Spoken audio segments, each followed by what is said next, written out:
বন্ধুরা, আজকের আমি তোমাদের নিয়ে এসেছি আমাদের কলকাতায় অবস্থিত মহাকালেশ্বর মন্দির, যেটা কিন্তু খিদিরপুরে অবস্থিত। এই মন্দিরটি মধ্যপ্রদেশের উজ্জয়িনীর বিখ্যাত মহাকালেশ্বর মন্দিরের অনুকরণে তৈরি হয়েছে এবং মানা হয় এটি কলকাতার অন্যতম প্রধান শিব মন্দির।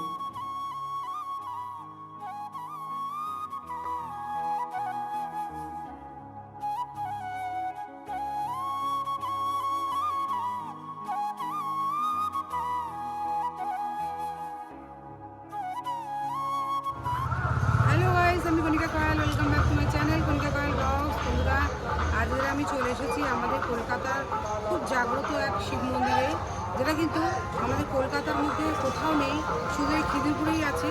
আর কিন্তু আছে মধ্যপ্রদেশের উজ্জয়িনীতে। হ্যাঁ বন্ধুরা, মধ্যপ্রদেশের উজ্জয়িনীতে যে মহাকালেশ্বর মন্দির রয়েছে, সেই মন্দিরের অনুকরণেই কিন্তু আমাদের এই মহাকালেশ্বর মন্দির। এই মন্দিরটায় কিন্তু আজ আমি প্রবেশ করব এবং এই মন্দিরটা কোথায় অবস্থিত, কীভাবে আসবে, সব কিন্তু আজকের আমি এই ভিডিওতে শেয়ার করব। কটা থেকে কটা পর্যন্ত এই মন্দিরটা খোলা এবং কী কী পুজো এখানে হয়। আর মন্দিরটা পুরো গর্ভগৃহ এবং নাটমন্দির এবং চতুর্দিকটা তোমাদের শেয়ার করব। এবং এই মন্দিরের যে প্রাচীনতম যে ইতিহাসটা রয়েছে, সেই ইতিহাসটাও কিন্তু আমি আজকের এই ভিডিওতে শেয়ার করব। তো সঙ্গে থাকো, আশা করছি আজকের এই ভিডিওটা তোমাদের। এই মন্দিরটি কয়েক দশক আগে প্রতিষ্ঠিত হলেও এর মাহাত্ম্য অনেক প্রাচীন। লোকমুখে প্রচলিত যে এই মন্দির চত্বরে আগে থেকে একটি প্রাচীন শিবলিঙ্গ ছিল, যাকে কেন্দ্র করে পরবর্তীকালে এই বিশাল মন্দিরটি গড়ে ওঠে। বন্ধুরা, এই দেখো, দেখতে পাচ্ছ শ্রী মহাকালেশ্বর মন্দির। এই হচ্ছে মন্দিরের মেন গেট। আর মেন গেটে দেখো দুধারে দুটো সখী রয়েছে, সখীর মূর্তি রয়েছে। এবং এখানে কিন্তু লেখা রয়েছে, দেখো, এই যে শ্রী মহাকালেশ্বর মন্দির ব্যবস্থায় শ্রী মহাকালেশ্বর মন্দির, 12 number dock east boundary road, Khidirpur, Kolkata 7,23,000। মন্দির খোলার সময় সকাল 6টা থেকে দুপুর 12টা পর্যন্ত, আবার বিকেল 4টে থেকে রাত 9টা পর্যন্ত কিন্তু খোলা থাকে। তো চলো এখন ভেতরে প্রবেশ করা যাক। তো চলো বন্ধুরা, এবার মন্দিরের ভেতরে প্রবেশ করা যাক।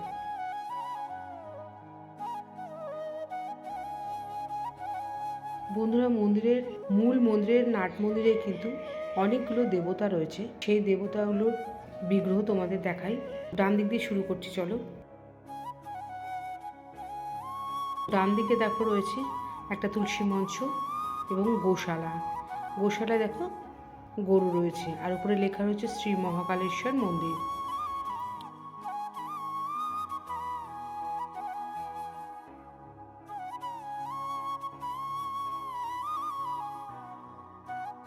আর এপাশে রয়েছে যজ্ঞকুণ্ড। এখানে কিন্তু সব দেবতারই যখন পুজো করা হয় বিশেষ বিশেষ দিনে, তখন কিন্তু এই একটা জায়গাতেই যজ্ঞ করা হয়ে থাকে। এটা হচ্ছে যজ্ঞকুণ্ড ঘর।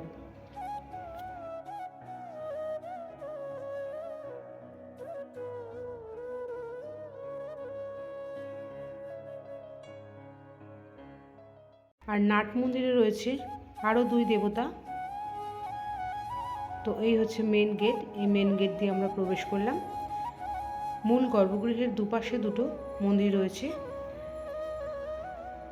ডান দিকের মন্দিরটায় রয়েছে বজরংবলী, আর পেছনে রয়েছে আঁকা রাম সীতা।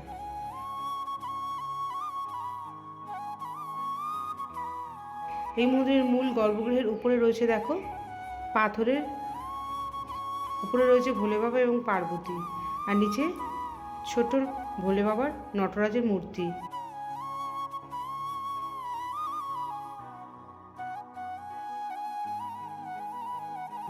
আর বাম দিকে রয়েছে শ্বেত পাথরের গণেশের বিগ্রহ, আর দুপাশে দুটো হাতি ছবি রয়েছে।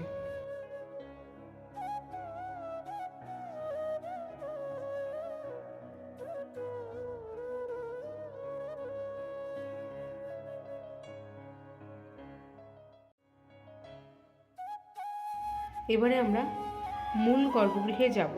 তো মূল গর্ভগৃহে যাওয়ার আগে মন্দিরের উপরে দেখো রয়েছে নানা রূপে গণেশের ছবি। বন্ধুরা, মন্দিরের গর্ভগৃহের শিবলিঙ্গটি অত্যন্ত তেজস্বী এবং বড়। উজ্জয়িনীর মতো এখানেও শিবকে মহাকাল বা সময়ের অধিপতি রূপে পুজো করা হয়। ভস্য আরতি না হলেও এখানে বিশেষ বিশেষ দিনে আরতির ধরনটি বেশ রাজকীয়। ভক্তদের বিশ্বাস, এখানে ভক্তি করে বাবার মাথায় জল ঢাললে বা মানত করলে বাবা মহাকাল কাউকে খালি হাতে ফেরান না। বিশেষ করে শ্রাবণ মাস, শিবরাত্রি, নীলষষ্ঠী, এখানে তিল ধারণের জায়গা থাকে না। বন্ধুরা, এই মন্দিরে ভোলে বাবা ছাড়াও এখানে অনেক দেবদেবীর পুজো করা হয়ে থাকে। যেমন ভোলে বাবার পিছনে বাম দিকে রয়েছে শ্বেত পাথরে প্রভু রাম, সীতা, লক্ষ্মণ এবং বজরংবলীর একটি ছোট মূর্তি। আর ভোলে বাবার ঠিক পিছনেই রয়েছে শ্বেত পাথরের মা দুর্গার মূর্তি। এখানে কিন্তু মা দুর্গাকে 12 মাস পুজো করা হয়ে থাকে। মা দুর্গার ঠিক বাম দিকেই রয়েছে শ্বেত পাথরের শ্রী রাধাকৃষ্ণর মূর্তি।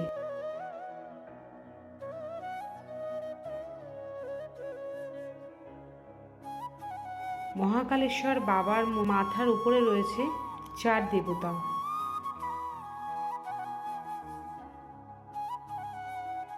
পশ্চিম কোণে রয়েছে পাথরের ব্রহ্মাদেবের মূর্তি।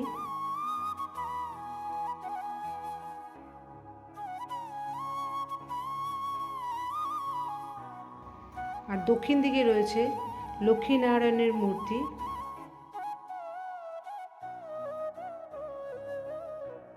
আর পূর্ব দিকে রয়েছে মা সরস্বতীর মূর্তি। আর উত্তরে রয়েছে মা ষষ্ঠীর মূর্তি।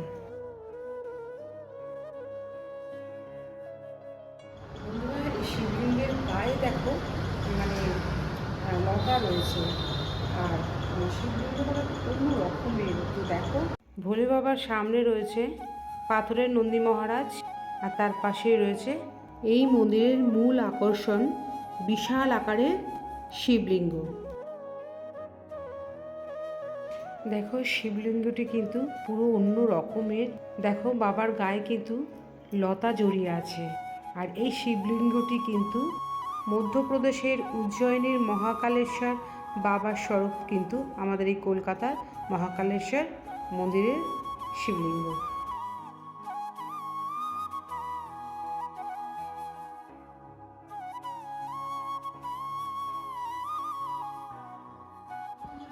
বন্ধুরা, তোমাদের এখন বলি এই মন্দিরে কি করে আসবে। ধর্মতলা বা হাওড়া থেকে খিদিরপুরগামী যে কোনো বাসে করে খিদিরপুর মোড় বা ফ্যান্সি মার্কেটের কাছে নেবে অটো বা রিকশায় যাওয়া যায়।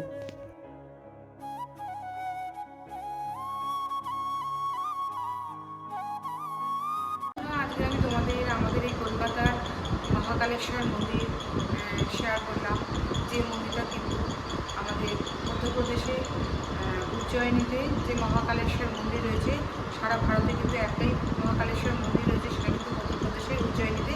সেই মধ্যপ্রদেশের উজ্জয়িনী মহাকালেশ্বর মন্দিরের অনুকরণে কিন্তু আমাদের এই কলকাতার মহাকালেশ্বর মন্দিরটি তৈরি হয়েছে। তো একদম ডিটো এক, অপূর্ব সুন্দর কিন্তু শান্ত পরিবেশ। আর এখানে কিন্তু শুধু তুমি মহাকালেশ্বরকে পুজো দিতে পারবে না, এখানে কিন্তু তুমি তোমরা সবাই রাম সীতাকে পুজো দিতে পারবে, বজরংবলীকে পুজো দিতে পারবে, মা দুর্গাকে পুজো দিতে পারবে। মানে মা দুর্গা কিন্তু আমাদের বছরে একবারই আসে, আশ্বিন মাসে, তো সবাই জানি। কিন্তু এখানে কিন্তু 12 মাস তোমরা মা দুর্গাকে দেখতে পাবে। তো এখানে কিন্তু শ্বেত পাথরের মা দুর্গার মূর্তি তোমাদের আমি দর্শন করালাম। মা দুর্গার পুজো কিন্তু এখানে 12 মাস হয়ে থাকে। তারপর রাধাকৃষ্ণের পুজো তোমরা দিতে পারবে, এখানে গণেশ ঠাকুরের পুজো তোমরা দিতে পারবে। মানে একই মন্দিরে তোমরা অনেক ঠাকুরের পুজো কিন্তু দিতে পারবে। তো অবশ্যই কিন্তু যারা এখনও দেখোনি আমার এই ভিডিও দেখেছো, সবে মহাকালেশ্বর মন্দির আমাদের কলকাতার খুব কাছে অবস্থিত, অবশ্যই কিন্তু মিস করো না, চলে এসো এই ভোলে বাবাকে দর্শন করতে। আর যদি আজকের এই ভিডিওটা ভালো লাগে তাহলে কিন্তু অবশ্যই লাইক করে দিও, কমেন্টে জানিও, প্রচুর প্রচুর শেয়ার করো।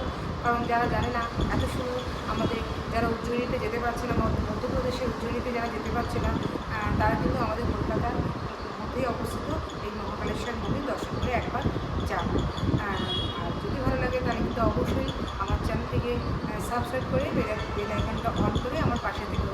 তো আজকের মতো বিদায় নিচ্ছি, অন্যদিন দেখা নতুন ব্লগের সাথে। সবাই সুস্থ থাকো, ভালো থাকে, আনন্দ